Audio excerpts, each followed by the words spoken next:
మోసం వెలుగులోకి వచ్చింది. ఓ వ్యక్తి తన దగ్గర సన్నబియ్యం ఉన్నాయని, తక్కువ ధరకు వస్తాయని చెప్పి ముందుగా శాంపిల్గా సన్నబియ్యం చూపెట్టామని కుందోజ్ రామాచారి అనే వ్యక్తి తెలిపాడు. అయితే క్వింటాకు 4,800 రూపాయల చొప్పున రేటు కుదిరిన తర్వాత డబ్బులు తీసుకుని కంట్రోల్ బియ్యం తన ఇంట్లో పెట్టి ఉడాయించాడని బాధితుడు వాపోయాడు.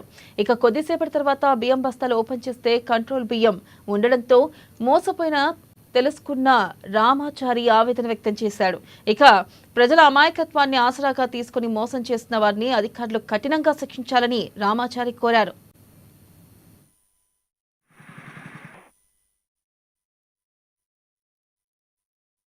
అయితే అది ఇల్లు వాళ్ళ ఆయన అన్నాడు కదా, మా కొద్దిగా మా ఊరి పంటలు పండుతుంది బియ్యం మాకేమవద్దు అనేసి అన్నాడు.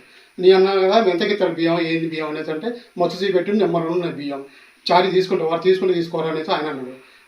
మరి ఎంతకి ఇత్తరా అన్నాయి అనేసి నీ అన్న అంటే 3,000 రూపాయలు అరకింటకి ఇత్తరా అంటారా అన్నాడు. అంత లేదు, అశోక్ మిల్లులో కానీ నందలాల మిల్లులో కానీ పావు మూటకు 1,250 25 రూపాయలు అరకింట ఇస్తూనే ఉన్నారు అనేసి అన్న. అంటే ఇంకో మాట చెప్పన్నా అనేసి మళ్ళీ అన్నాడు.